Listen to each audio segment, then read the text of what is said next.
এটা শাবানের চাঁদ, অত্যন্ত ফজিলতপূর্ণ চাঁদ। এই শাবানের চাঁদে, এই চাঁদের শেষ জুমায়, রমজানের আগের জুমায় আমার নবী মসজিদে নববীর মিম্বরে দাঁড়িয়ে জাতির উদ্দেশ্যে নবীজি ভাষণ দিয়েছিলেন। হাদিসটি মেশকাতে আছে, বাইহাকিতে আছে। যুবক মনোযোগ দিয়ে শোনো। আমার নবী মসজিদে নববীর মিম্বরে দাঁড়িয়ে বলেন, আইয়ুহান নাস ক্বাদ আযাল্লাকুম শাহরুন আযীম শাহরুন মুবারাক শাহরুন ফি লাইলাতুন খায়রুম মিন আলফি শাহর। আল্লাহু আকবার। নবীজি মসজিদ নববীর মিম্বরে দাঁড়িয়ে ভাষণ দিয়েছিলেন। নবীজি মসজিদ নববীর মিম্বরে দাঁড়িয়ে ভাষণ দিয়েছিলেন উম্মতের উদ্দেশ্যে। কি ভাষণ? নবীজি আইয়ুহান নাস, হে মানব জাতি, ক্বাদ আযাল্লাকুম শাহরুন আযীম। নবীজি সেই ভাষণে মাহে রমজানের করণীয় গুরুত্ব তাৎপর্য তুলে ধরেছেন। নবীজি বুঝাতে চাচ্ছেন, তোমাদের অতি নিকটে একটি মাস আসতেছে, যে মাসে একটি রাত আছে, একটি রাত ইবাদত করলে 83 বছর 4 মাসের সমান সওয়াব আল্লাহ দান করে। এবং নবীজি বলছেন, এটা এমন একটি মাস জাআলাল্লাহু সিয়ামাহু ফারিদা, এই মাসে তোমাদের উপর রমজানের রোজাকে আল্লাহ ফরজ করেছে। এবং সহিহ বুখারীতে আছে, নবীজি বলছেন, মান সামা রমাদান ঈমানান ওয়া ইহতিসামান গুফিরা লাহু মা তাকদ্দামা মিন যামবি। আল্লাহু আকবার। নবীজি বলছেন, মান সামা রমাদান ঈমানান ওয়া ইহতিসামান গুফিরা লাহু মা তাকদ্দামা মিন যামবি। যারা ঈমানের সাথে সওয়াবের উদ্দেশ্যে মাহে রমজানের রোজা রাখবে, আল্লাহ তার জিন্দেগীর সব গুনাহ maaf করে দিবে। সুবহানাল্লাহ। আমরা কি রোজা রাখতে চাই? এখন থেকে প্রস্তুতি গ্রহণ করেন যে রমজান আসতেছে, রমজান আসতেছে। আল্লাহ যেন আমাদেরকে রমজান পর্যন্ত হায়াত বাড়িয়ে দেয়। পড়েন আমিন। সম্মানিত সুধী, আমি আর ভূমিকায় কথা না বলে আলোচনার দিকে যাচ্ছি।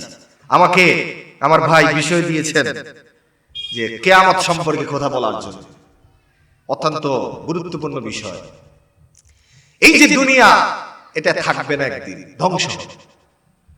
আমরা যারা আছি আমরাও থাকবো না, সবাই মরতে হবে। আমরা যেমন মরব, দুনিয়াও তেমন ধ্বংস হবে।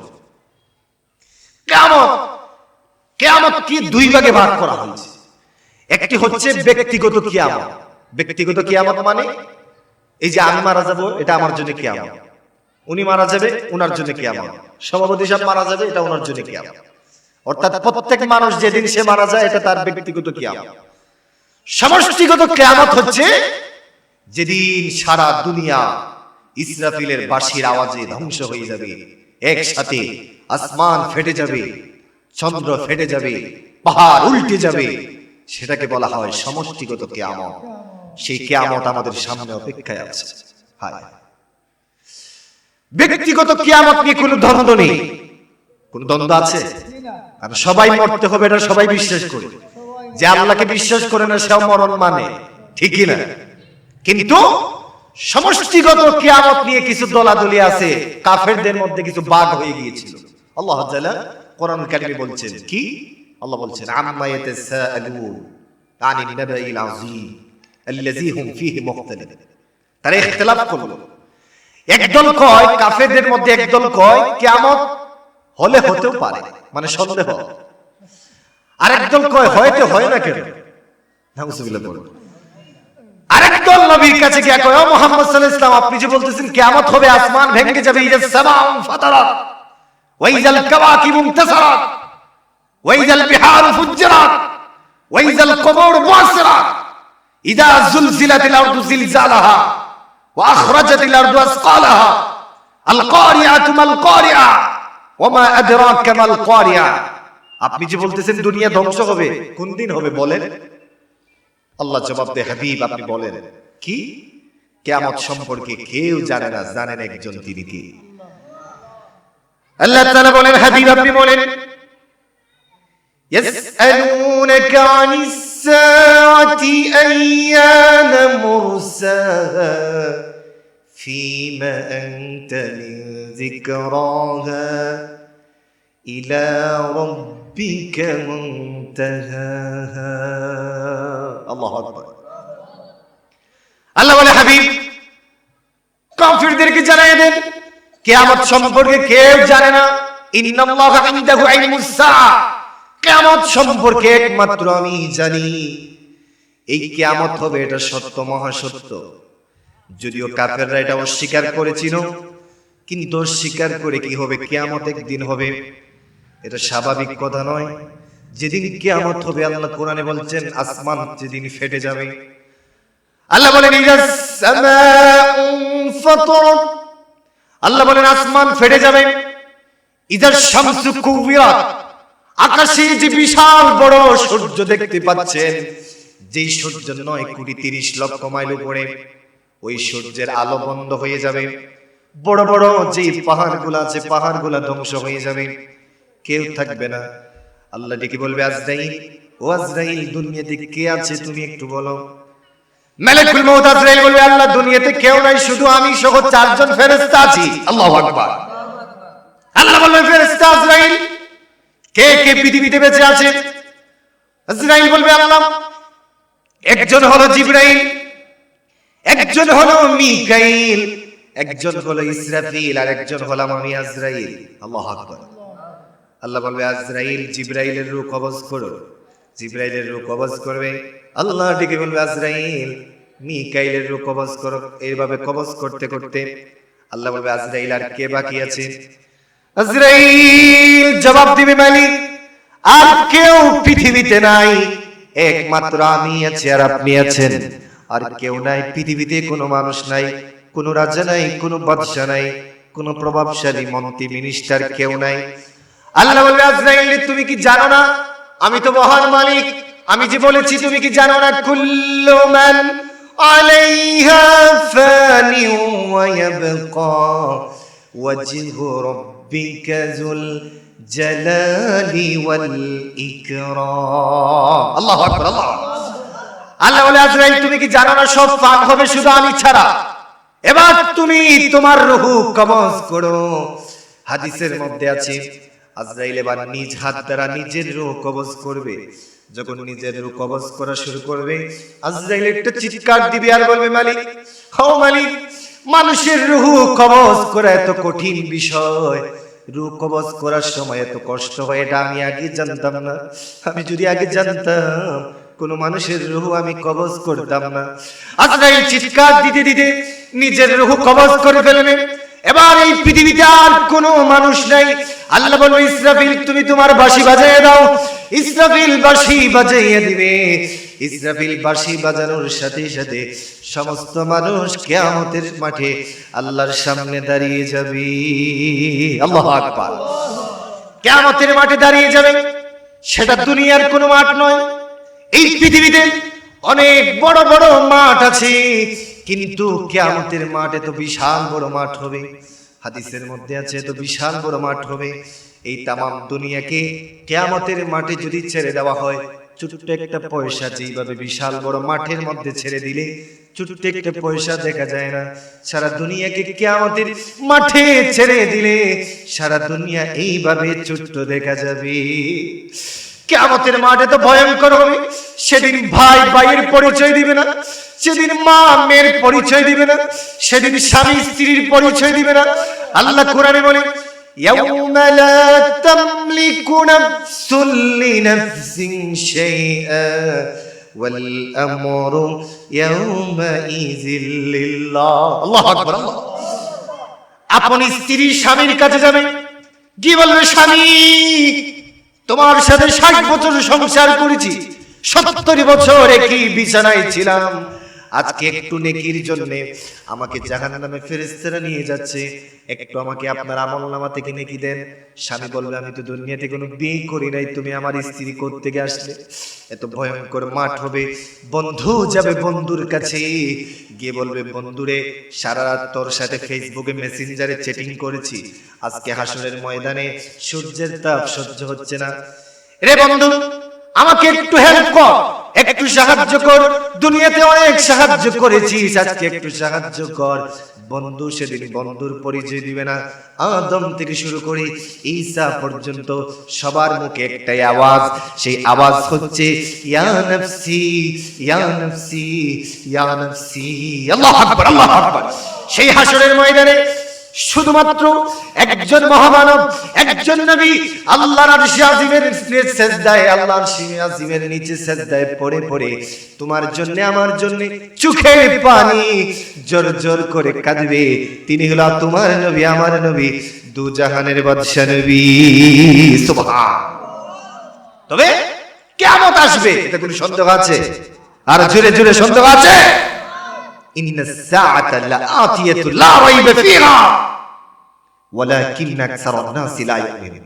আল্লাহ বলে তোমরা কিয়ামত নিয়ে সন্দেহ করো, এটা নিয়ে সন্দেহ করার কোনো অবকাশ নাই, এটা অবশ্যই আসবে।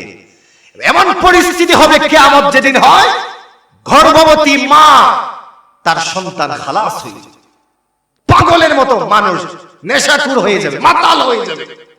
কোরআনে আল্লাহ বলছেন ইয়া আইয়ুহান নাস ইত্তাকু রাব্বাকুম ইন্না যালজালাতাস সাআতি শাইউন আযীম ইয়াওমা তারাউনাহা তাযহালু কুল্লু মুরদিআতিন আম্মা আরদাআত ওয়া তাদউ কুল্লু যাতি হামলিন হামলাহা ওয়া তারান নাসা সুকারা ওয়া মা হুম বিসুকারা ওয়ালাকিন্না আযাবাল্লাহি শাদীদ। আল্লাহু আকবার।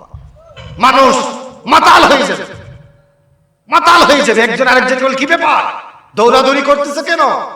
জবাব আসবে ওয়ালাকিন্না আযাবাল্লাহি শাদীদ, আল্লাহর আযাবের জন্য, আল্লাহর আযাবের ভয়ে আমরা দৌড়াদৌড়ি করতেছি। আল্লাহু আকবার।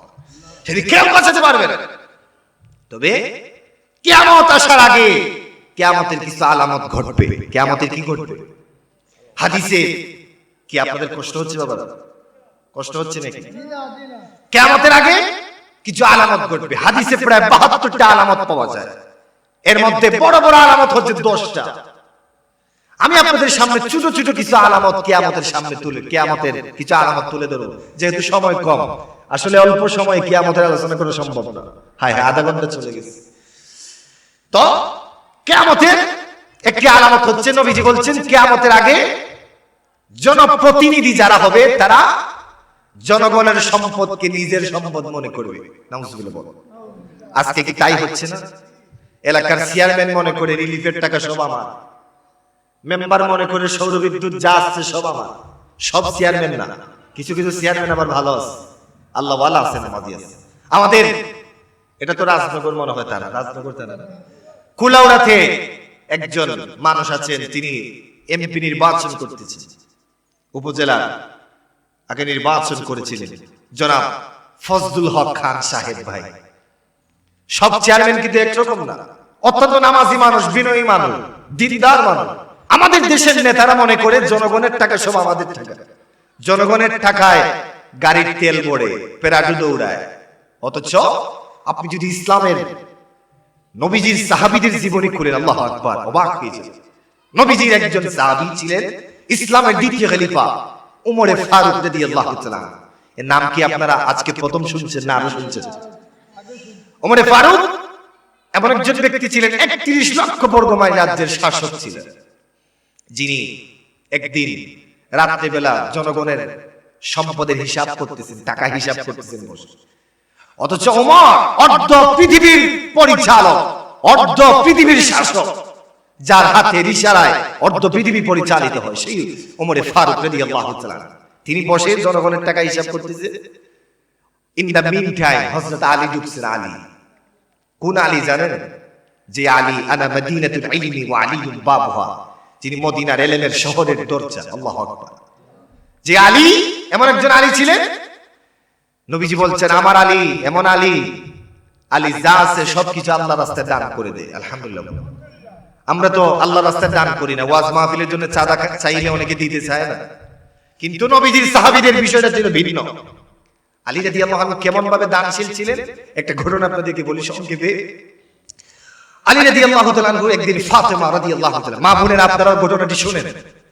ফাতেমা রাদিয়াল্লাহু তাআলা আনহা, তিনি ছিলেন পৃথিবীর শ্রেষ্ঠ নারী, জান্নাতি মহিলাদের সরদার। ফাতেমা রাদিয়াল্লাহু তাআলা একদিন আলী রাদিয়াল্লাহু আনহুকে ডেকে বলছেন, আলী আমার খুব বেশি মনে চাচ্ছে আমি একটু ডালিম খেতে চাই। দেখেন আলী কেমন আলী, আপনি একটু আমার জন্য ডালিমের ব্যবস্থা করেন। মাওলা আলী ডেকে বলেন, ফাতেমা তুমি তো জানো আমি গরিব, আমাদের চুলার মধ্যে একদিন আগুন জ্বললে আরেকদিন জ্বলে না, একদিন রান্না হইলে আরেকদিন রান্না হয় না, একদিন খাইলে আরেকদিন খাইতে পারি না, এক ওয়াক্ত খাইলে আরেক ওয়াক্ত উপবাস থাকতে হয়। আমি কোথা থেকে তোমার জন্য ডালিম আনবো? তবে আমার কাছে কিছু খেজুর আছে, এই খেজুরগুলা বিক্রি করে তোমার জন্য আমি ডালিমগুলা নিয়ে আসবো। ও মা বোনেরা, কথাগুলি ভালো করে শোনো। স্বামী যদি কোনো কিছু দিতে না পারে, স্বামীর দিকে ধমক দেওয়া যাবে না। স্বামী খুশি হলে আল্লাহ খুশি, স্বামী বেজার হলে আল্লাহ বেজার। দুনিয়ার সব মানুষ যদি তোমাকে বলে তুমি জান্নাতি, জান্নাতে যেতে পারবে না যদি তোমার স্বামী তোমার প্রতি রাজি না হয়। ফাতেমা রাদিয়াল্লাহু তাআলা আনহা বলেন, আলী ঠিক আছে, যান বাজারে যান। স্ত্রী হুকুম করেছেন, স্ত্রীর মনের কথা শুনে হযরত আলী বাজারের মধ্যে গেলেন কিছু খেজুর নিয়ে। উদ্দেশ্য হচ্ছে খেজুরগুলা বিক্রি করব, ফাতেমার জন্য আমি ডালিম কিনে আনবো। বাজারে গেছেন, খেজুরগুলা বিক্রি করছেন, একটা ডালিম কিনেছেন, ডালিম নিয়ে বাড়িতে আসতেছেন। ওইদিকে আকাশের ফেরেশতারা একদল আরেক দলকে বলে, শুনছো নবীজির সাহাবীদের জীবনী তোমরা জানো? একদল আরেক দলকে বলতেছে, নবীজির সাহাবীরা তারা এমন দিলের মানুষ, তারা আল্লাহর রাস্তায় সবকিছু দিয়ে দেয়। সুবহানাল্লাহ। আরেক দল কই থাকলে না দেয়, না থাকলে কোত্থেকে দেয়? আল্লাহ বললেন, ও ফেরেশতারা তোমরা কথা বেশি না বাড়াইয়া ওই যে তাকাইয়া দেখো আমার আলী আসতেছে, আলীকে একটু পরীক্ষা করো। তোমরা বলতেছো আমার নবীর সাহাবীরা থাকলে আমার রাস্তায় দেয়, না থাকলে দেয় না, একটু দেখো আমার আলী আসতেছে, পরীক্ষা করো। একজন সাহাবী মানুষের মতো সুরত ধরে রাস্তায় দাঁড়িয়ে আছেন, হযরত আলীর সাথে দেখা, রুমাল গায়ে দিয়ে দাঁড়িয়ে আছেন। আলী জিজ্ঞেস করলেন, কে আপনি? ওই ফেরেশতা মানুষের সুরত ধরছে, কয় ভাই আজকে 3 দিন হয়ে গেছে আমার চুলায় আগুন জ্বলে না, আমি কিছু খাইতে পারি নাই, তুমি যদি আমাকে কিছু খাওয়াতে আমি তোমার জন্য দোয়া করতাম। আল্লাহু আকবার। আলী ডেকে বলেন, আমার কাছেও তো কোনো কিছু নাই, তোমাকে কি দিব? বলে, ওই যে আপনার পকেটে ডালিম দেখা যাচ্ছে। আল্লাহু আকবার। ডালিমটা যদি আমাকে দিতেন। আলী বলেন, এই ডালিমটা তো আমি আমার স্ত্রীর জন্য, আমার স্ত্রী অসুস্থ, বাজারে গেছি গিয়ে খেজুর বিক্রি করে ডালিম নিয়ে আসছি, আমি আমার স্ত্রীকে দিব। বলে, আপনি যদি দিতেন। আলী বলেন, না আমি আমার স্ত্রীকে দিব। এমন সময় ওই ফেরেশতা কয়, যদি আপনি আমাকে আল্লাহর ওয়াস্তে ডালিমটা দিতেন তাহলে আমি খুশি হইতাম। আল্লাহু আকবার।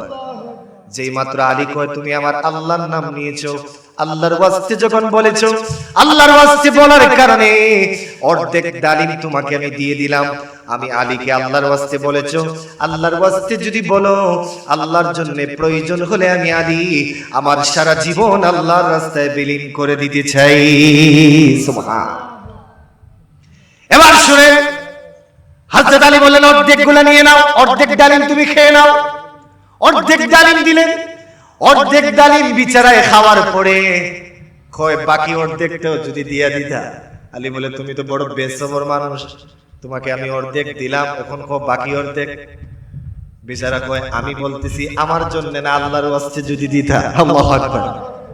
যদি আল্লাহর ওয়াস্তে যদি দিতা তাহলে বাকি অর্ধেক ডালিমটাও খাইয়ে আমার মনের তৃপ্তি মিটাইতাম।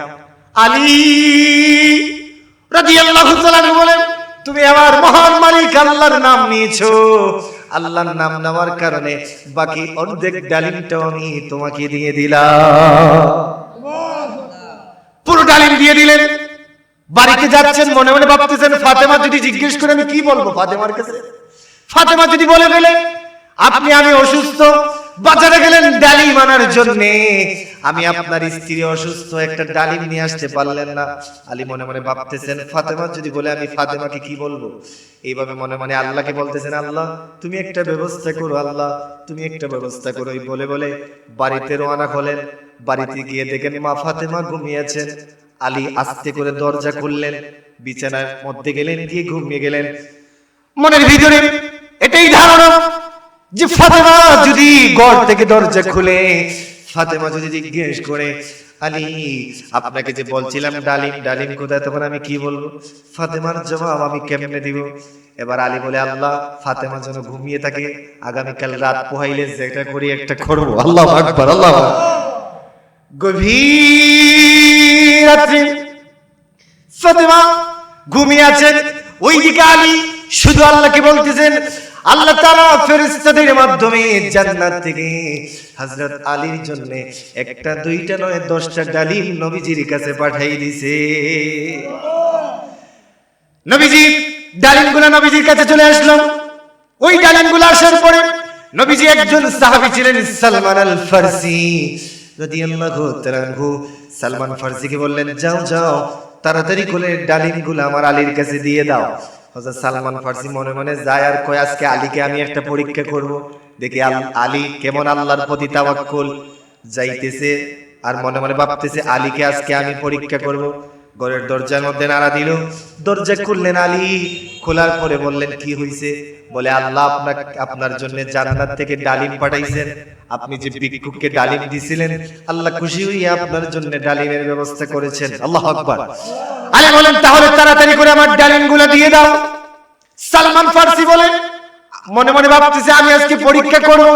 সালমান ফারসি গুনে গুনে একটা দুইটা করে 9টা ডালিম দিল।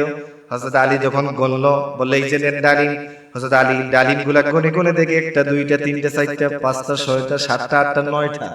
হযরত আলী তাকায়া বলে, সালমান ফারসি সত্যি করে বলো, এটা আল্লাহ দিছে না তুমি নিয়ে আসছো? আল্লাহু আকবার। সালমান ফারসি বলে, কেন আপনার কি বিশ্বাস হয় না? বলে, না। বলে, কেন বিশ্বাস হয় না? বলে, আল্লাহ তাআলা কুরআনুল কারীমের ভিতরে বলছেন, মান জাআ বিল হাসানাতি ফালাহু আশরু আমসালিহা। আল্লাহ বলছেন কোরআনের ভিতরে, যে ব্যক্তি আল্লাহর রাস্তায় একটা জিনিস দান করে, আল্লাহ তাকে 10 গুণ বাড়াইয়া দেয়। আল্লাহু আকবার। আল্লাহ বলছেন একটা দিলে 10টা দিবে, তুমি কেন 9টা দিছো? তুমি কেন 9টা দিছো? আমার আল্লাহ তো দিলে 10টা দেওয়ার কথা, সুতরাং 9টা যেহেতু দিছো, এটা আল্লাহ দেয় নাই, তুমি কোথা থেকে নিয়ে আসছো? সালমান ফারসি বলে, ঠিক আছে, আল্লাহ 10টাই দিছিলেন, আমি আপনার তাকওয়ার লেভেল কতটুকু তা যাচাই করার জন্য এটা আমার কাছে লুকায়া রাখছিলাম। এই যে নেন, আপনাকে মহান আল্লাহ জান্নাত থেকে একটা দুইটা নয় 10টা ডালিম পাঠিয়ে দিয়েছে। সুবহান। তাহলে সে আলীর মর্যাদা আছে না নাই? সে আলী। বলছিলাম ওমরের দরবারে গেছে। ওমর জিজ্ঞেস করে, আলী কেন আসছো? তুমি কি জন্য আসছো? তোমার ব্যক্তিগত কোনো কাজে আসছো না জনগণের কোনো কাজে? তিনি বলছেন, না, আমি ব্যক্তিগত কাজে আসছি। বলতে হযরত ওমরে ফারুক বাতি বন্ধ করে দিয়েছে। আলী বললেন, কি বাবা ওমরে ফারুক, আপনি কি আমাকে বেইজ্জত করতেছেন নাকি? আমি আসলাম আপনার বাড়িতে, আপনি বাতি বন্ধ করলেন। হায় হায়, জনগণের সম্পদ কাকে বলে আমি বলতেছিলাম। ওমরে ফারুক জবাব দিলেন, আলী তোমাকে আমি বেইজ্জত করি নাই। কেন বাতি বন্ধ করছি জানো? এই যে বাতি দেখতে পাচ্ছ, এটা আমার টাকা নয়, এই বাতিটা হচ্ছে জনগণের টাকার কিনা। আল্লাহু আকবার। আমি ওমরে ফারুক যদি জনগণের টাকা দিয়ে যেই বাতি কিনা, সেই বাতি দিয়ে যদি তুমি এবং আমার ব্যক্তিগত আলাপ করি, কিয়ামতের মাঠে আমি ওমরকে জবাব দিতে হবে একজনের কাছে। বলেন তিনি কে? আল্লাহর কাছে জবাব দিতে হবে। সুতরাং যাও যাও, এটাই হচ্ছে আমানত, এটাই হচ্ছে জনগণের সম্পদের বিহার। আজকে আমাদের মধ্যে গুলো নাই। নবীজি বলছেন কিয়ামতের 1 নম্বর আলামত হচ্ছে জনপ্রতিনিধিরা জনগণের সম্পদকে নিজের সম্পদ মনে করবে। আজকে তাই হচ্ছে কিনা বলেন? হচ্ছে। আজকে জনগণের সম্পদ বলে মনে করে নিজের সম্পদ, নিজে প্রাডো গাড়ি চালায়, BMW চালায়, কিন্তু জনগণের টাকায় গাড়ির তেল বলে। এদেরকে জবাব দিতে হবে একজনের কাছে। বলেন তিনি কে? ইসলামের খলিফারা দুনিয়া পরিচালনা করেছেন, খেলাফতের দায়িত্ব পালন করেছেন। হযরত ওমর ফারুকের জীবনী এখনো শুনানি ইতিহাসে লেখা আছে।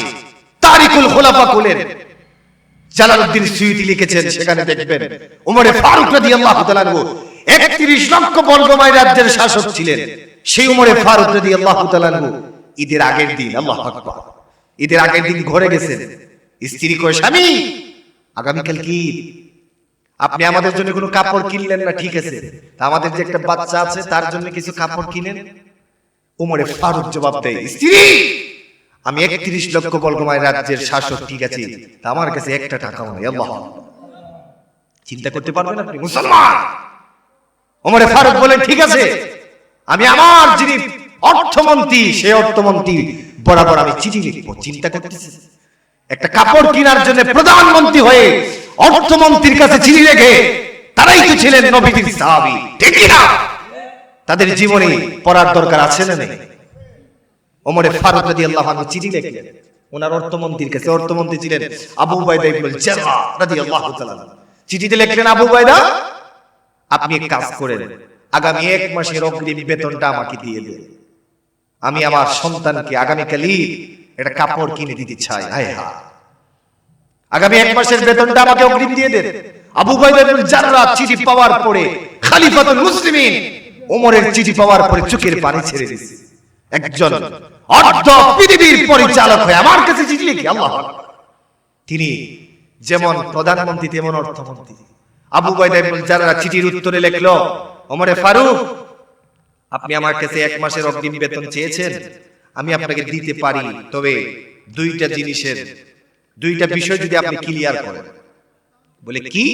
বলে 1 নাম্বার বিষয় হচ্ছে, আপনি কি আগামী 1 মাস বেঁচে থাকবেন? আল্লাহু আকবার বলেন, আর জোরে জোরে আল্লাহু আকবার। আবু উবাইদা ইবনে জাররাহ বলতেছে, ওমর, আপনাকে যে আমি আগামী 1 মাসের অগ্রিম বেতন দিব, আপনি কি আগামী 1 মাস বেঁচে থাকবেন এর কোনো গ্যারান্টি আছে? আর 2 নাম্বার কথা হচ্ছে, আগামী 1 মাস মদিনার মানুষ আপনাকে খলিফা কি মানবে, এর কোনো গ্যারান্টি আছে? ওমরের কাছে যখন চিঠি আসলো, হযরত ওমর তিনিও চিঠি পাইয়া সিজদায় পড়ে আল্লাহর কাছে বললেন যে, আল্লাহ, এমন একজন অর্থমন্ত্রী পাইছি, আমি তোমার দরবারে শুকরিয়া আদায় করতেছি। আল্লাহু আকবার। তারা ছিলেন মুসলমানদের খলিফা, তাদের জীবনী পড়ুন, তারা কিভাবে দেশ পরিচালনা করেছে। বলছিলাম, নবীজি বলছেন 1 নাম্বার হচ্ছে কিয়ামতের আলামত হচ্ছে জনপ্রতিনিধিরা জনগণের সম্পদ নিজের সম্পদ মনে করবে। নবীজি বলেন এটা হচ্ছে 1 নাম্বার আলামত। 2 নাম্বার হচ্ছে কিয়ামতের আগে আমানতের খেয়ানত হবে। বলেন, আমানতের আজকে কি হচ্ছে না? আপনি একজনকে 5 লক্ষ টাকা দিবেন, অনেক বড় ভালো মানুষ, বলে 5 লক্ষ টাকা আপনাকে দিচ্ছি, আপনি রাখেন। ওই টাকা কি আর রাখবে? পাওনা টাকাই মানুষ দেয় না। কিয়ামতের আগে আমানতের খেয়ানত হবে। নবীজি বলছেন, যখন দেখবা আমানতের খেয়ানত হচ্ছে, মনে করবা তখন কিয়ামত সন্নিকটে চলে আসতেছে। নবীজি বলছেন, তারপরে কিয়ামতের আগে গান বাদ্য বেড়ে যাবে। নাউজুবিল্লাহ বলেন। আজকে গান বাদ্য বাড়তেছে কিনা একটু কথা বলেন। আগে তো গান বাদ্য হইতো, এখন তো গান বাদ্য দেখা যায় বিয়ে শাদীতে ডিজে পার্টি হয় কিনা? আপনাদের এলাকায় নাও হতে পারে, বাংলাদেশের বিভিন্ন জায়গাতে বিয়ের অনুষ্ঠানে এরকম ডিজে পার্টি করা হয়, ঢোলের আওয়াজে ঠিক যায় না। বলেন, বিয়ে করা ভালো কাজ না খারাপ কাজ? আর জোরে জোরে জোরে। আর নিকাহ মিন সুন্নতি, নবী বলেছেন বিয়ে আমি নবীর সুন্নাত। আর এই একটি ভালো কাজে যারা এইরকম গান বাদ্যর আয়োজন করে এটা পবিত্র কাজকে যারা হারাম কাজ বানাচ্ছে, এদেরকে জবাব দিতে হবে কার কাছে? আমার নবী বলেন, কিয়ামতের আরেকটি আলামত হচ্ছে, শোনো, কিয়ামতের আগে গান বাদ্য বেড়ে যাবে। আজকে আমাদের সমাজে দেখেন গান বাদ্য এমন পর্যায়ে চলে গেছে, মুসলমানের বাড়িতে গান বাদ্য হয়, মুসলমান নামাজ পড়ে কিন্তু ছেলের বিয়েতে গান বাদ্য করে 3 দিন ধরে গায়ে হলুদ করে, এরকম আছে না নেই? খোদার কসম, যে বিয়েতে গায়ে হলুদ হবে, যে বিয়েতে অশ্লীল কাজ হবে, ওই বিয়ে থেকে কোনোদিন ভালো সংসার আশা করা যায় না। ওই স্বামী স্ত্রীর ঘর থেকে কোনোদিন ভালো নেক সন্তান আসবে না। এজন্য আপনারা আপনাদের বিয়েতে কোরআন তেলাওয়াত করাবেন, গান বাদ্য করাবেন না। আজকে দুঃখজনক হলেও সত্য, গান বাদ্য এমন পর্যায়ে চলে গেছে, অথচ গান বাদ্য হালাল না হারাম? আর জুড়ে জুড়ে আল্লাহ কোরআনে বলছেন, ওয়া মিনান নাসি মান ইয়াশতারি লাহওয়াল হাদিস লিয়ুদিল্লা আন সাবিলিল্লাহি বিগাইরি ইলম। এই যে সূরা লোকমানের 6 নম্বর আয়াত, এই আয়াতে আল্লাহ বলছেন লাহওয়াল হাদিস। এই লাহওয়াল হাদিস দ্বারা অসংখ্য তাফসীরের মধ্যে আছে গান বাদ্যকে আল্লাহ হারাম করেছেন। আজকে গান বাদ্য এমন পর্যায়ে চলে গেছে, বাংলাদেশের এক ভণ্ড আছে, কুমিল্লা দাউদকান্দিতে বাড়ি, তার নাম গোলাম মহিউদ্দিন।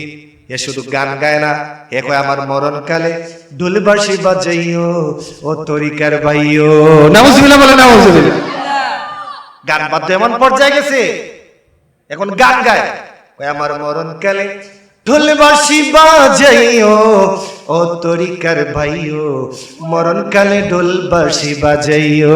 নাউজুবিল্লাহ বলে, নাউজুবিল্লাহ। এ বলেন, এ মুসলমান না কম্বা কাফের? গোলাম মহিউদ্দিন নামে একে আইন শাস্তির আওতায় আনার দরকার আছে না নাই? এটা শাহজালালের বাংলাদেশ, ঠিক কিনা? এটা শাহপুরানের বাংলাদেশ, এটা শাহ মুস্তাফার বাংলাদেশ, সৈয়দ নাসিরউদ্দিন সিবাসালার বাংলাদেশ, 360 আউলিয়া কেরামের বাংলাদেশ। এই স্বাধীন সোনার বাংলাদেশে যারা প্রকাশ্যে হারাম বিষয়কে হালাল করতে চায়, তাদেরকে ছাড় দেওয়ার কোনো ব্যবস্থা? আরো জোরে হাত তুলে বলেন, ছাড় দেওয়ার কোনো ব্যবস্থা? নারায়ে তাকবীর, নারায়ে রিসালাত। আমার মরণকালে ডোলবাঁশি বাজাই। আরে মরণকালে ফেরেশতারা কোন বাঁশি বাজায় তুই দেখিস? বাঁশি নাই, খাম্বা আছে না নেই? তার জন্য যে কতটা রড ফেরেশতারা গরম করে রাখতেছে আল্লাহই জানে। আল্লাহ যেন একে হেদায়েত দান করে, বলেন আমিন। এজন্য বলেন গান বাদ্য করা যাবে না? গান বাদ্য করা যাবে? আল্লাহ আমাদেরকে বুঝার তৌফিক দান করুন। নবীজি বলেন কিয়ামতের আগে গান বাদ্য বেড়ে যাবে। সময় কম, এই জন্য সংক্ষেপে বলতেছি।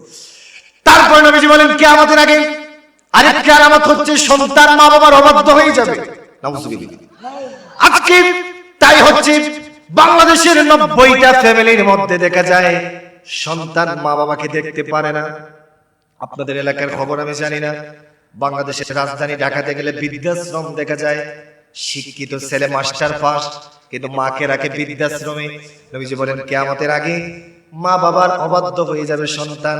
মা বাবা বয়স্ক হওয়ার পরে মা বাবাকে বলে, বাবাকে বলে বুড়া, মাকে বলে বুড়ি। নাউজুবিল্লাহ বলে, নাউজুবিল্লাহ। খোদার কসম, যুবক শোনো, ও যুবক, যদি তুমি তোমার মা বাবার অবাধ্য হও, আল্লাহর কসম, ওয়াজ মাহফিল কেন, মক্কা মদিনায় হজ করার পর তোমার হজ কবুল হবে? আর জোরে জোরে হবে। এজন্য বলেন মা বাবার খেদমতের দরকার আছে না নাই? তুমি কপাল পোড়া। বিদেশ থেকে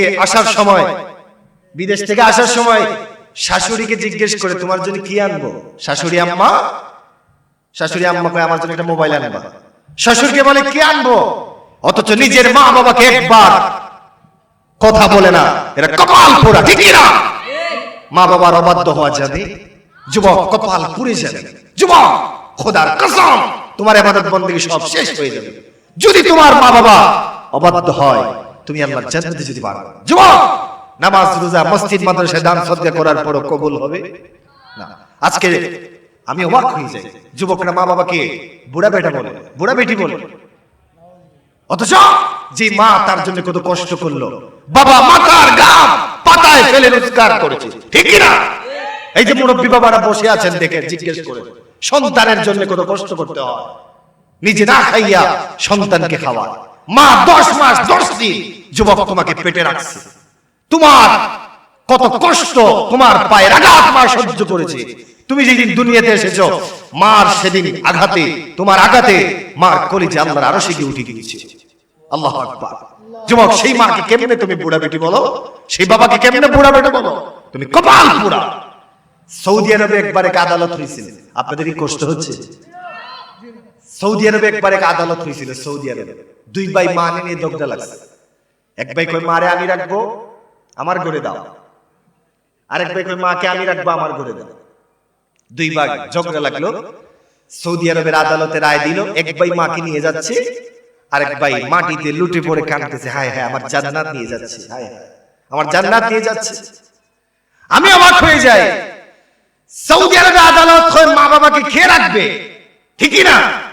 আর আমার স্বাধীন সোনার বাংলায় আদালত হয় মা বাবাকে কেমনে ঘর থেকে বের করবে। নাউজুবিল্লাহ। স্ত্রী কয় হয় তোমার মারে রাখবার নাইলে আমারে রাখো, হয় তোমার মারে খাওয়াইবার নাইলে আমারে খাওয়াইবা। অনেক কপাল পোড়া ছেলে আছে, কয় আমার মার দরকার নাই, তোমারই দরকার। নাউজুবিল্লাহ। গত করোনার টাইমে বাংলাদেশে যুবক, তোমার স্ত্রী তোমার আপন না। যতদিন পর্যন্ত সুন্দর জামা দিতে পারবা, লাল বেনারসি শাড়ি দিতে পারবা, ততদিন পর্যন্ত তোমার স্ত্রী বলে আমার স্বামী ঠিক আছে, ফার্স্ট ক্লাস ফার্স্ট, ঠিক কি না? তুমি তোমার মা বাবা এরাই হলো তোমার দুঃখের দিনের সাথী, এরাই তোমার দুঃখের দিনের সাথী। গত করোনার টাইমে বাংলাদেশে এটা প্রমাণ হয়েছে। অনেক ছেলের বউ স্বামীকে রেখে বাপের বাড়ি চলে গেছে। যেমন শুনছে স্বামীর করোনা, বাপের বাড়ির লোকেরা কয় তাড়াতাড়ি আয়, তোর স্বামী মরলে মরক, তুই আয়। কিন্তু এমন ঘটনা আছে, ছেলের করোনা শোনার পরে মা বাবা যায় নাই, মা বলছে না আমি আমার ছেলেকে রেখে যাব। হায় হায়, আপনারা অবাক হবেন, হাদিসে আসছে হুকুকুল ওয়ালিদাইন ফাইন্নাহু ইউআম্মালু লিসাহিবি ক্বাবলা আল মামাত। এই দুনিয়াতে এমন কিছু গুনাহ আছে, যুবক ভাইরা তোমরা বসে তো আমি খুশি হইছি। শোনো, নবীজি বলছেন এই পৃথিবীতে এমন কিছু গুনাহ আছে, কবিরা গুনাহ আছে, যে গুনাহগুলো করলে এর শাস্তি আল্লাহ দুনিয়াতে দিয়ে দেয়। তার মধ্যে একটা গুনাহ হচ্ছে কেউ যদি মা বাবাকে কষ্ট দেয়, মা বাবা যদি বদুয়া দেয়, মরণের আগে সেই শাস্তি দিয়ে দেয় কে? আল্লাহ। আমি একটা বাস্তব ঘটনা বলি, বাস্তব বিশ্ব মা দিবসে ঘটনা দিয়ে আসছে, বাস্তব ঘটনা, বাংলাদেশের ঘটনা। বিশ্ব মা দিবসে আসছে, দেখেন মা বদুয়ায় কি হয়। এক ইমাম সাহেব এই ঘটনাটি বর্ণনা করছে, বিশ্ব মা দিবসে পত্রিকায় আসছে। ইমাম সাহেব বলে আমি এক মসজিদে নামাজ পড়াই, নামাজ পড়ানোর সময় দেখি থাকাইয়া আমার মসজিদে এক মুসল্লি যুবক অনেক সুন্দর করে নামাজ পড়ে, হঠাৎ করে আমি দেখি তার হাতে এইভাবে কাপড় দিয়ে বাঁধা। ইমাম সাহেব বলতেছেন, নামাজ শেষ করার পরে আমি তাকে জিজ্ঞেস করলাম, ভাই তোমার নামাজটা আমার কাছে খুব ভালো লাগছে। যুবক মনোযোগ দিয়ে শোনো, মা বোনেরা শোনো। যুবক ইমাম সাহেব বলে, যুবক তোমার নামাজটা আমার কাছে খুব ভালো লাগছে, তোমার পরিচয় দাও। যুবক পরিচয় দিল। ইমাম সাহেব কয়ে, যুবক তোমার হাতে কাপড় দিয়ে বাঁধা কেন? বাস্তব ঘটনা, আমার স্বাধীন বাংলার ঘটনা। হায় হায়, বিশ্ব মা দিবসে আসছে। তখন যুবক কয়, হুজুর আমার এই হাত পচে গেছে, দুর্গন্ধ বের হয়েছে, এজন্য আমি কাপড় দিয়ে বেঁধে রাখছি। ইমাম সাহেব কয়, তুমি কি কোনো ডাক্তার দেখাও নাই? যুবক কয়, হুজুর আমি অনেক ডাক্তার দেখাইছি বাংলাদেশ ভারতের, কোনো কাজ হয় নাই, আমার মনে হয় আর কাজ হবে না, এর পিছনে একটা করুণ ইতিহাস আছে। আল্লাহু আকবার। যুবক কয়, ইমাম সাহেব কয়, কি ঘটনা বলো, কি ইতিহাস, কি স্টোরি বলো। যুবক চোখের পানি ছেড়ে দিয়ে, হুজুর এই ঘটনাটি শুনলে আপনিও কাঁদবেন। বলে কি? বলে আমি ছিলাম আমার মার একমাত্র সন্তান। ছোটবেলায় আমার মা মারা গেল, আমার বাবা মারা গেল, আমার মা আমাকে মানুষের বাড়িতে কাজ করে করে আমাকে মানুষ করছে। আমার নানার বাড়ির লোকের আসছে আমার মাকে নিয়ে যাওয়ার জন্য, বারবার বলেছে, কিন্তু আমার মায়ে আমাকে রেখে যাইতে চায় না। আমার মা কষ্ট করছে, মানুষের বাড়িতে কাজ করছে, আমাকে প্রাইমারি পড়াইলো, হাই স্কুল পড়াইলো, তারপরে আমি চলে গেলাম কলেজে, কলেজ পর্যন্ত পড়লাম, তারপরে আমি এক সুন্দরী মেয়ের প্রেমে পড়লাম। নাউজুবিল্লাহ বলুন। প্রেম করা কি জায়েজ আছে যুবক? না। তখন বলে, হুজুর আমি এক মেয়ের প্রেমে পড়লাম, প্রেমে পড়ার পরে ওই মেয়ের সাথে আমার বিয়ে হয়ে গেল। আমি ঢাকা শহরে থাকি, একই রুমে আমার মা আমার স্ত্রী থাকে। হুজুর প্রতিদিন আমি যখন ডিউটি করে অফিস থেকে ঘরে আসি, আমার স্ত্রী শুধু আমার মার বিরুদ্ধে নালিশ, তোমার মা এই করছে সেই করছে। নাউজুবিল্লাহ। এরকম কিছু দাজ্জাল মহিলা আছে না? স্বামী তাকে বিদেশে ফোন দেওয়ার সাথে সাথেই তোমার বাবা এই করছে, তোমার মা এই করছে। এরা কপাল পোড়া, ঠিক কিনা? এরা দাজ্জাল, এরা ডাইও, ঠিক কিনা? ও মা বোনেরা, চাউরলি গেলে আমার মা বোনেরা, তুমি একদিন শাশুড়ি হইবা, তুমি একদিন তোমার ঘরে একদিন ছেলের বউ আসবে, তুমি তোমার শাশুড় শাশুড়ির সাথে যে আচরণ করবা, যেই রকম আচরণ করবা, ঠিক তোমার সাথে সেই আচরণ করা হবে। খবরদার, স্বামী বিদেশে থাকে, তোমার শাশুড়ির বিরুদ্ধে স্বামীর সাথে নালিশ দিও না, তোমার শ্বশুরের বিরুদ্ধে তোমার স্বামীর কাছে নালিশ দিও না। আর কিছু যুবক আছে, এরাও স্বামীর কাছে স্ত্রীর কাছে মুরিদ হয়ে যায়। নাউজুবিল্লাহ বলো। স্ত্রী যদি কয় ডান দিকে, তো ডান দিকে যায়, বাম দিকে গেলে বাম দিকে যায়, এটা মুরিদ হয়ে গেছে। তো যুবক বলতেছে, হুজুর প্রতিদিন আমি যখন আছি, আমার স্ত্রী আমার মার বিরুদ্ধে নালিশ দেয়। একদিন আমার মেজাজ গরম হয়ে গেল, ডিউটি করে আসলাম, আমার স্ত্রী যখন আমার মার বিরুদ্ধে নালিশ দিল, আমি ঘরে এসেই মাকে ইচ্ছা মতো বকাবকি করলাম। নাউজুবিল্লাহ। এক পর্যায়ে আমার রাগ উঠে গেল, রাগান্বিত হয়ে আমার এই হাত দ্বারা, যে হাত আজকে কাপড় দিয়ে বেঁধে রাখছি, এই হাত দ্বারা আমি আমার মার গালে এমন ভাবে আঘাত করেছি, আঘাত খাইয়ে আমার মা মাটিতে লুঠে পড়ে কান্না শুরু করেছে। হায় হায়, আল্লাহর আরশ কেঁপে গেছে। যুবক বলতেছে, জোর শয়তানের ধোঁকায় পড়ে, স্ত্রীর ধোঁকায় পড়ে মারে গালিলাম এবং মাকে আঘাত করলাম। আমার মা জমিনে লুটিয়ে পড়লো, আমার মা লুটিয়ে পড়ে পড়ে আল্লাহর কাছে হাত তুলে আমার বিরুদ্ধে নালিশ দিয়েছে। আল্লাহ। যুবক ভাইরা, মুরব্বি বাবারা, শুনেন তারপরে কি হয়েছে। যুবক বলতেছে, হুজুর তারপরে আমার মা গলা কাটা মুরগির মতো লাফাইয়া লাফাইয়া চোখের পানি ছেড়ে ছেড়ে দিয়ে কয়, মালিক যেই ছেলে আমাকে হাত দিয়ে আঘাত করলো, এই হাত আমি চুমাইয়া চুমাইয়া বড় করছি, মানুষের বাড়িতে যাইয়া কাজ কাম করেছি, আমার ছেলের দিকে তাকাইয়া ছেলেকে বড় করলাম, প্রাইমারি পড়াইলাম, হাই স্কুল পড়াইয়া আজকে চাকরি হওয়ার পরে তার স্ত্রীর দুঃখায় পড়ে আমাকে আঘাত করলো, আমাকে গালিগালাজ করলো। আমি মা হইয়া আমার সন্তানের বিরুদ্ধে তোমার কাছে নালিশ দিলাম, দুইটা নালিশ। বলেন কয়টা? একটা নালিশ হচ্ছে, ও মালিক আমার সন্তান, আমি মা যেদিন মারা যাবো ওই দিন যেন আমার কপাল পোড়া সন্তান আমার জানাজায় অংশগ্রহণ করতে না পারে। দুই নাম্বার আমি বদুয়া দিলাম, যেই হাত দ্বারা আমার গায়ে আঘাত করেছে তার হাত যেন পচে যায়, যুবক কয় হুজুর কিছুদিন পরে আমার মা গ্রামে মারা গেল, আমি ছিলাম ঢাকা শহরে, এলাকা থেকে আমার কাছে খবর আসলো, খবর আসার পরে আমি রওনা হয়েছি মার জানাজা পড়ব।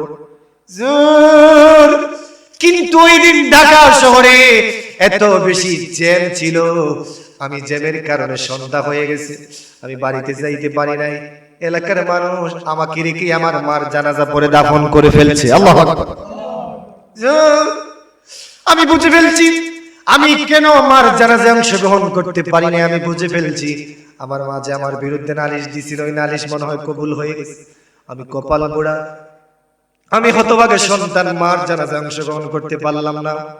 এবার 2 নাম্বার, আমার মা যে আমার বিরুদ্ধে বদুয়া দিয়েছিল, আমার হাত যেন পচে যায়। কিছুদিন পরে আমার হাতের মধ্যে একটা পুড়ি উঠলো, আমি ডাক্তার দেখালাম, কোনো কাজ হয় না। বাড়তে বাড়তে বাড়তে বাড়তে আজকে আমার সারা হাত পচে গেছে। গ্রামের মানুষ গ্রাম থেকে আমাকে বের করে দিছে। আল্লাহু আকবার। জোর সবচেয়ে দুঃখের যেই সংবাদ, সেই সংবাদটি হচ্ছে যে স্ত্রীর প্রেমে পড়ে, যে স্ত্রীর ভালোবাসায় আমি আমার গর্ভধারিণী মাকে আঘাত করেছিলাম, আজকে সেই স্ত্রী আমাকে রেখে তার বাপের বাড়ি চলে গেছে। আজকে আমি একা হয়ে গেছি। যুবক কি বুঝলা? মা বাবাকে কষ্ট দিলে ওই দোয়া কবুল করে কি? মা বাবা খুশি হলে খুশি কে? নবীজি বলছেন কিয়ামতের আগে সন্তান মা বাবার অবাধ্য হয়ে যাবে, এটা হলো কিয়ামতের একটা আলামত। আরেকটি আলামত আপনাদেরকে বলি, নবীজি বলছেন কিয়ামতের আগে মসজিদ থাকবে কিন্তু মুসল্লি পাওয়া যাবে না, মসজিদ থেকে ফিতনা ছড়াবে। আজকে তাই হচ্ছে। প্রশ্ন করতে পারেন মসজিদ থেকে আবার কেমনে ফিতনা ছড়াবে? আজকে গ্রামে মসজিদ আছে একটা দুইটা না, একই মহল্লায় 4-5টা মসজিদ, কিন্তু মুসল্লি পাওয়া যায় না, ঠিক কি না? ফজরের টাইমে গেলে দেখা যায় শুধু ইমাম আর মুয়াজ্জিন। আপনাদের এলাকার খবর আমি জানি না, অন্যান্য গ্রামে এরকমই পাওয়া যায়। অথচ মসজিদে ইমানদার আসবে। আল্লাহ বলছেন ইন্নামা ইয়ামুরু মাসাজিদাল্লাহি মান আমানা বিল্লাহি ওয়াল ইয়াউমিল আখির ওয়া আকামাস সালাতা ওয়া আতাজ যাকাত। অথচ আমাদের সমাজে দেখা যায় মসজিদ ভর্তি মুসল্লি কিন্তু ইমানদার নাই। অনেক জায়গায় টাইলসওয়ালা মসজিদ কিন্তু মুসল্লি নাই, ঠিক কি না? বলেন নামাজ পড়ার জন্য দরকার আছে না নাই? আর জোরে জোরে, নামাজ পড়ার হুকুম কার? আমরা তো নামাজ পড়ি না। অথচ এই নামাজের জন্য আমার নবীজি অনেক কষ্ট করেছেন।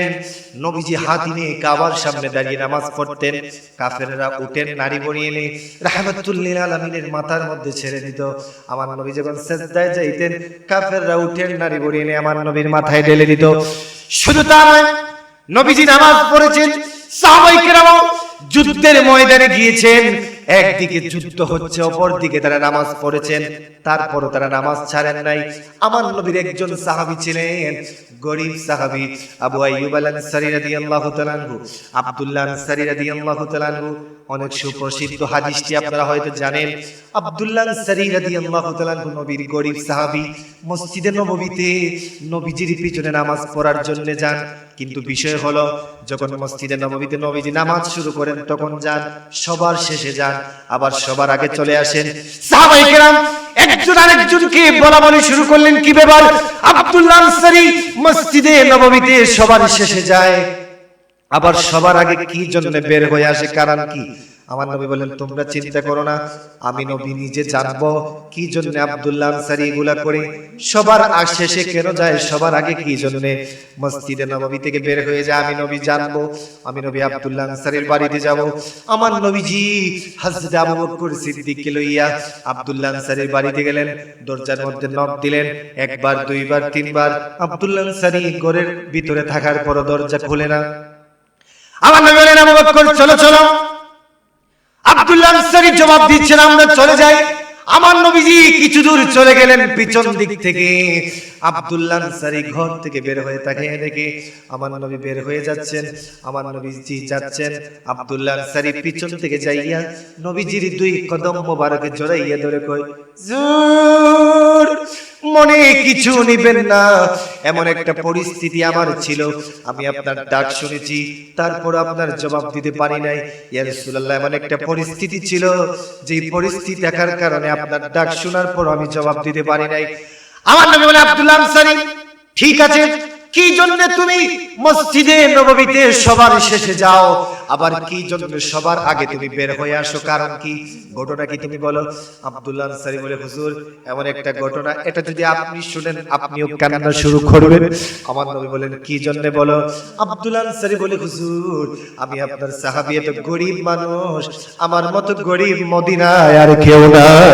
হুজুর আমি এমন গরিব মানুষ, আমার ঘরের মধ্যে একটাই মাত্র জামা, আর কোনো জামা নাই। আল্লাহু আকবার। ও চাউরুলি এলাকার যুবক ভাইরা, মুরব্বী বাবারা, মা বোনেরা, তোমার ঘরে কাপড়ের কোনো অভাব নাই, শোকেস ভর্তি কাপড়, শোকেস ভর্তি কাপড়, তারপরও তুমি নামাজ পড়ো না। আমার নবীর সাহাবী আব্দুল্লাহ আনসারী একটাই মাত্র কাপড়, বলে ইয়া রাসূলুল্লাহ আমার এক্সট্রা কোনো কাপড় নাই। একটাই কাপড় থাকার কারণে হুজুর আপনি যখন মসজিদে নববীতে বেলাল আযান দেয়, আমি তখন দৌড় দিয়ে চলে যাই। আমার ঘরের ভিতরে একটা গর্ত করেছি, ওই গর্তের ভিতরে মসজিদে নববীতে যখন আযান হয়, আমি আমার স্ত্রীর কাপড় খুলে আমার গায়ে লাগাইয়া ওই গর্তের ভিতরে আমার স্ত্রীকে রেখে আমি চলে যাই আপনার পিছনে নামাজ পড়ার জন্য। আল্লাহু আকবার। জোর। তারপরে আপনি যখন সালাম শেষ করেন, সালাম শেষ করার সাথে সাথে আমি চলে আসি, এসে আমি গর্তের ভিতরে থাকি, আমার কাপড়টা আমার স্ত্রীকে দিয়ে দেই। আমার স্ত্রী কাপড়টা পরে নামাজ পড়ে, আল্লাহর বন্ধু গো, একটা কাপড় দিয়া আমি আমার স্ত্রীর দুইজন নামাজ পড়ি, তারপর নামাজ ছাড়ি না। আল্লাহু আকবার। আল্লাহ। ও যুবক ভাইরা, মুরব্বী ভাইরা শুনেন, আমার নবীজি আব্দুল্লাহ আনসারীর ঘটনা শুনে আমার নবীজি কান্না শুরু করলেন। নবীজি হাউমাউ করে কাঁদেন। আবু বকর সিদ্দিকও কান্না শুরু করলেন। আমার নবী বলেন, আবু বকর চলো চলে যাই। এবার আমার নবী আবু বকরকে নিয়ে চলে যাচ্ছেন। যাওয়ার টাইমে দেখেন একটা খেজুর বাগানের গাছের সাথে ছোট্ট ছোট্ট দুইটা মাসুম বাচ্চা গাছের সাথে বাঁধা। আমার নবী জিজ্ঞেস করলেন, বাবারা তোমাদের পরিচয় কি? তোমাদের বাড়ি কোথায়? কোন জায়গা থেকে তোমরা এসেছো? ওই দুইটা ছেলে ডেকে বলে, ইয়া রাসূলুল্লাহ কত মানুষ রাস্তার পাশ দিয়ে গেল, কেউ আমাদের খোঁজ খবর নিল না, আপনি আমাদের খোঁজ খবর নিচ্ছেন, আমাদের পরিচয় জানতে চাচ্ছেন। হুজুর আমাদের বাবার নাম হলো আব্দুল্লাহ আনসারী। হুজুর আমার বাবা এত গরিব সাহাবী, আমাদের বাবা এত গরিব সাহাবী, আমাদের ঘরে 2-3 দিন হয়ে যায় আমাদের চুলার মধ্যে আগুন জ্বলে না, আমরা পেটের খিদা সহ্য করতে না পেরে ওই ইহুদির গাছের বাগান থেকে 2টা খেজুর, কিছু খেজুর আমরা খেয়েছিলাম। এই খেজুর খাবার অপরাধে ইহুদি শাস্তি শুরু ওই গাছের সাথে আমাদেরকে বেঁধে রাখছে। আল্লাহু আকবার। আল্লাহু আকবার। কি ভাইরা আমার শুনেন, আমার নবীজি কি বলছেন শুনেন। আব্দুল্লাহ আনসারী রাদিয়াল্লাহু তাআলা আনহুর সন্তানদের কথা শুনে আমার নবী জিজ্ঞেস করলেন, আব্দুল্লাহ আনসারীর কি ব্যাপার? এই সন্তানগুলা কার? আব্দুল্লাহ আনসারী কয়, হুজুর আমার সন্তান। আমার নবী ডেকে বলেন, কি ব্যাপার? আব্দুল্লাহ আনসারী বলে, হুজুর কি করব, 2 দিন 3 দিন 4 দিন হয়ে যায়, চুলার মধ্যে আগুন জ্বলে না, একটা কাপড় দিয়ে নামাজ পড়ি, তারপর নামাজ ছাড়ি না। আমার নবীজি আব্দুল্লাহ আনসারীর করুণ ঘটনা শুনি ছোট্ট 2টা সন্তানের চোখের পানি দেখে রাহমাতুল লিল আলামিন চোখের পানি ছেড়ে ছেড়ে মসজিদে নববীর বারান্দায় দাঁড়াইয়া আমার নবীজি কান্না শুরু করলেন। ওমর ডেকে বলে, ইয়া রাসূলুল্লাহ কি জন্য আপনি কাঁদতেছেন? জোর কোন কাফেরের বাচ্চা কি আপনাকে আঘাত করেছে বলেন? যদি কোন কাফেরের বাচ্চা আপনাকে আঘাত করে থাকে, আমি ওমর তো এখনো বেঁচে আছি, আমার হাতের তরবার দিয়ে তাকে দ্বিখণ্ডিত করে দিব, তার মাথা আলাদা করে দিব। আমার নবী বলেন, না না, কোন কাফের আমাকে আঘাত করে নাই। হযরত আলী ডেকে বলে, ইয়া রাসূলুল্লাহ কি ব্যাপার, কি জন্য আপনি কাঁদতেছেন? জোর প্রয়োজন যদি হয় কি জন্য আপনি কাঁদতেছেন? আপনার চোখের পানি কি জন্য ছাড়তেছেন? আপনার জন্য আমি আলী জীবন দিতে রাজি আছি। আল্লাহর বন্ধু কি জন্য আপনি কাঁদেন? আমার নবী বলেন, আলী আজকের কান্না কেউ আমাকে থামাতে পারবে না, আজকের কান্না থামাতে হলে আমার উসমানকে ডাক দাও, বল আমার উসমান আসার জন্য। আল্লাহু আকবার। উসমান রাদিয়াল্লাহু তাআলা আনহুকে ডাকা হলো, উসমানকে ডাকা হলো। উসমান নবীজির কান্না শুনে উসমান চলে আসলেন, এসে বললেন, ইয়া রাসূলুল্লাহ কি জন্য আপনি কাঁদতেছেন? কার ব্যথায় আপনি কাঁদতেছেন? আমার নবীজি কি বলেন, উসমান নে, আমি আমার জন্য কাঁদি না, আমার সাহাবী আব্দুল্লাহ আনসারীর 2টা সন্তানের জন্য আমি কাঁদি। খেজুর খাওয়ার অপরাধে ওই প্রচন্ড শয়তান ইহুদি আব্দুল্লাহ আল আনসারী রাদিয়াল্লাহু তাআলা আনহু দুইটা সন্তানকে গাছের সাথে বেঁধে রাখছে। উসমান রে, তুই কি পারবি ওই খেজুরের গাছটা তুই কিনে আমার কাছে দিতে? যদি তুমি দিতে পারো আমি নবীর চোখের পানি বন্ধ হয়ে যাবে। উসমান রাদিয়াল্লাহু তাআলা বলেন, হুজুর আপনার জন্য প্রয়োজন যদি হয় আমি উসমান একটা খেজুরের বাগান কেন, একটা খেজুরের গাছ কেন, যদি প্রয়োজন হয় মদিনার तमाम খেজুরের বাগান আপনাকে দিয়ে দিব। তারপরও কথা দিলাম যতক্ষণ পর্যন্ত এই গাছটা কিনে না আনবো ততক্ষণ পর্যন্ত আপনার সামনে আসবো না। আল্লাহু আকবার। উসমান রাদিয়াল্লাহু তাআলা চলে গেলেন ইহুদির বাড়িতে, গিয়ে বলেন, ইহুদি রে, আজকে খবরদার তুই না করবে না, একটা জিনিস তোর কাছে আমি চাই, তুই না করবে না রে ইহুদি। আমার নবী কাঁদতেছে, নবীর কান্না আমি উসমান সহ্য করতে পারতেছি না। ইহুদি কই, কি হইছে? বলে, ওই যে আব্দুল্লাহ আনসারীর দুইটা সন্তানকে গাছের সাথে বেঁধে রাখছ কিছু খেজুর খাওয়ার কারণে, ওই গাছটা তুই কি আমার কাছে বিক্রি করবে? ওই গাছের কারণে উসমান রাদিয়াল্লাহু আনহু বলেন, ইহুদি রে, না করিস না, যদি প্রয়োজন হয় ওই গাছের জন্য আমার 100 খেজুরের বাগান দিতে হয়, তারপর আমি 100 খেজুরের বাগান দিয়ে দিব, তারপর তুই না করিস না। কারণ রাহমাতুল লিল আলামিন মসজিদে নববীর বারান্দায় দাঁড়াইয়া দাঁড়াইয়া কান্দে। আল্লাহ। এই কথা শোনার পরে ইহুদি কয়, আজকে তো সুযোগ ভালোই আছে, তুমি যখন আমাকে দিবা তাহলে এক কাজ করো, ওই একটা খেজুরের গাছ তোমাকে আমি দিয়ে দিব, যদি এর বিনিময়ে তুমি আমাকে আনামত একটা খেজুরের বাগান দিয়ে দাও। উসমান রাদিয়াল্লাহু আনহু একটা খেজুরের গাছ কিনে আনলেন, একটা বাগান তার নামে লিখে দিলেন। উসমান যায় আর কই, ইহুদি রে, একটা বাগান কেন, আজকে যদি আমি উসমানের সকল সম্পত্তি তুই যদি চাইতে রাসূলের চোখের পানি মোছার জন্য আমি উসমানের প্রয়োজন হলে সকল সম্পত্তি তোকে দিয়ে দিতাম, তারপরও খেজুরের গাছ কিনে আমি উসমান বাড়িতে যাইতাম। আল্লাহু আকবার, আল্লাহু আকবার। বলে নারায়ে তাকবীর, নারায়ে রিসালাত। যুবক ভাইরা, মুরব্বিমানের জন্য বলতেছিলাম, নবীজি বলছেন কিয়ামতের পূর্বে কিয়ামতের আরেকটা আলামত হচ্ছে কিয়ামতের আগে মসজিদ থাকবে কিন্তু মুসল্লি থাকবে না। আপনাদেরকে এই করুণ কাহিনী শোনালাম। আমার নবী নামাজের জন্য অনেক কষ্ট করেছেন, সাহাবায়ে কেরাম নামাজের জন্য অনেক কষ্ট করেছেন, এমনকি আমার নবী দুনিয়া থেকে যেদিন চলে যাবেন সেদিন মসজিদে নববীর দিকে আমার নবী তাকায় আর শুধু চোখের পানি ছেড়ে ছেড়ে কাঁদে। সাহাবায়ে কেরাম জিজ্ঞেস করলেন, হুজুর কি জন্য আপনি কাঁদতেছেন? আমার নবী বলে, সাহাবীরা রে, আজকের কান্না দুঃখের কান্না নয়, আজকের কান্না আনন্দের কান্না। রে সাহাবীরা, আমি নবী যখন মসজিদে নববীর মধ্যে থাকলাম, তাকাইয়া দেখতে পাইলাম আমি নবী মসজিদে নববীতে নাই, কিন্তু আমার সাহাবী আবু বকরের ইমামতিতে মসজিদে নববীতে নামাজ চলতেছে। আমার সেই দৃশ্য দেখে অনেক ভালো লাগলো, আমি নবীর মন খুশি হয়ে গেল। আমি নবীর মনে আমি নবী এটাও দেখতে পাইলাম, আমি নবী একদিন দুনিয়াতে থাকবো না, কিন্তু যেই নামাজের জন্য আমি নবী অনেক কষ্ট করেছি, এইভাবে জামাতের সাথে আমার উম্মতেরা নামাজ আদায় করবে। সুবহান। এজন্য যুবক ভাইরা, নামাজ তো ছাড়বা না। নামাজ পড়লে তোমার নসিব খুলে দিবে কে? নামাজ পড়লে রিজিকের ব্যবস্থা করবে কে? নামাজ পড়লে তোমার সম্মান বেড়ে যাবে। নবীজি বলছেন কিয়ামতের আরেকটা আলামত হচ্ছে কিয়ামতের আগে মসজিদগুলো টাইলস হবে, মসজিদগুলো এসি ফিট হবে, মসজিদগুলো এয়ার কন্ডিশন হবে, কিন্তু মুসল্লি পাওয়া যাবে না। আবার অনেক জায়গায় মসজিদে মুসল্লি থাকবে কিন্তু নামাজি পাওয়া যাবে না। এটা হলো কিয়ামতের আলামত। এভাবে বলতে বলতে আমার নবী 70 থেকে 72টা আলামত বলেছেন। আমার নবী বলছেন কিয়ামতের আগে মানুষের মধ্যে একজন আরেকজনকে হত্যা করবে, কি জন্য হত্যা করছে সে নিজেও জানবে না, অনর্থক ভাবে হত্যা করা হবে, এটাও কিয়ামতের আলামত। আমার নবী বলছেন কিয়ামতের আলামত শুনো, কিয়ামতের আগে হারাম বেড়ে যাবে, গ্রামে গ্রামে হারাম বেড়ে যাবে, সুদ বেড়ে যাবে। আজকে বলেন আমাদের সমাজে হারাম আছে না নাই? সুদ ঘুষ আছে না নাই? এটা কিয়ামতের আলামত। মসজিদে আগের খাতারের নামাজি কিন্তু সুদখোর, নাউজুবিল্লাহ। মসজিদের সভাপতি আবার সুদখোর, নাউজুবিল্লাহ। মসজিদের ক্যাশিয়ার আবার সুদখোর। না না, নবীজি বলছেন সুদ খাওয়া যাবে না। নবীজি বলছেন কিয়ামতের আগে সুদের সংখ্যা বেড়ে যাবে। আল্লাহ বলে ইয়া আইয়ুহাল্লাযীনা আমানু লা তাকুলুর রিবা আদআফাম মুদাআফা। আল্লাহ বলে হে ঈমানদারেরা, তোমরা সুদ খাইও না, সুদ দিও না।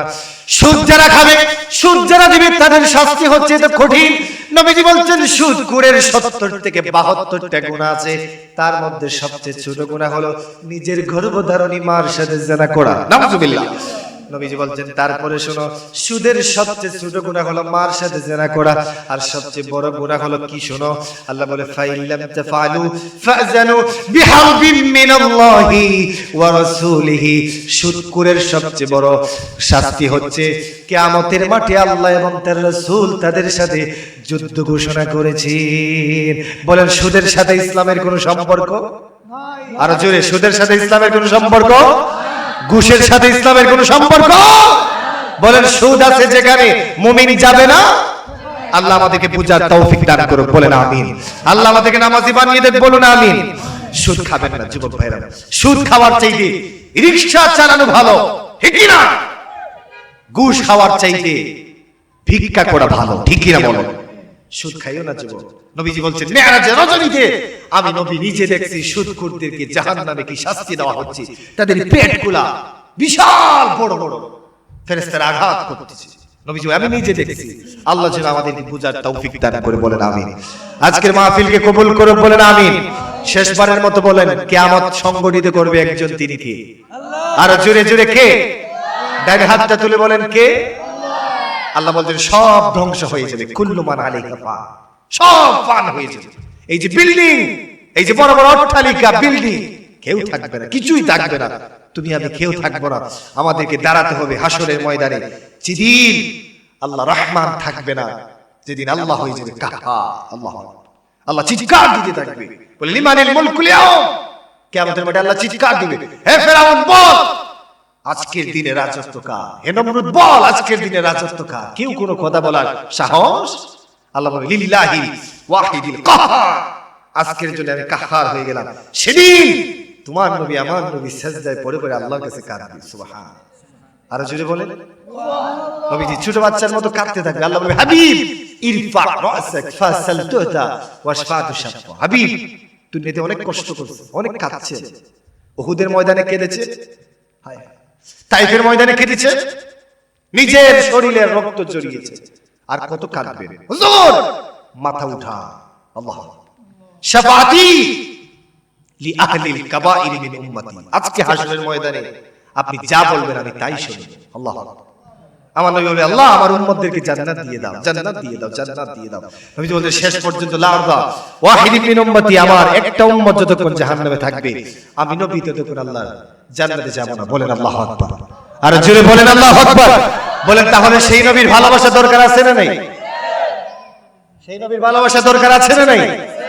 অনেক মানুষ আলহামদুলিল্লাহ, আমি যুবক যুবক মরতে হবে, দুনিয়া থেকে চলে যেতে হবে।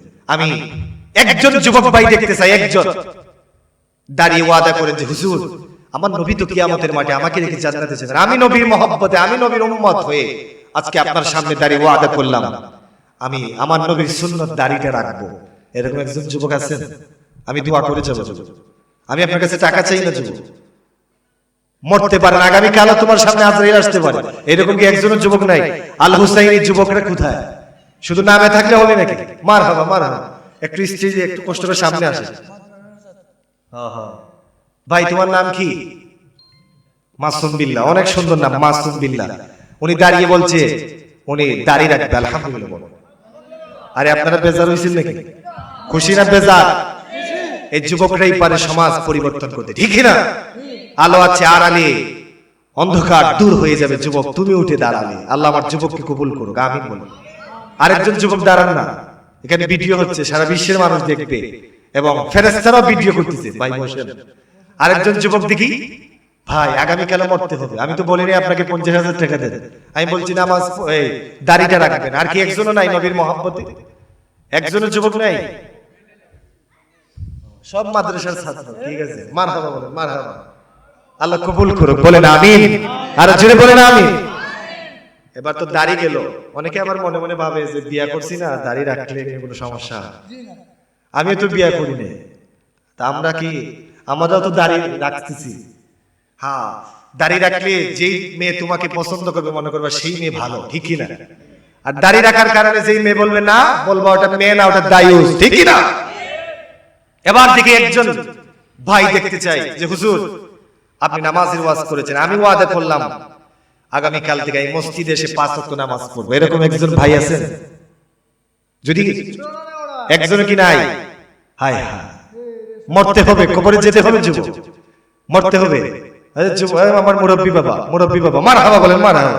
হায় হায়, এই যে মুরব্বী বাবা, উনি হাত তুলে ওয়াদা করছেন নামাজ পড়বেন। আল্লাহ তুমি ওনাকে কবুল করো।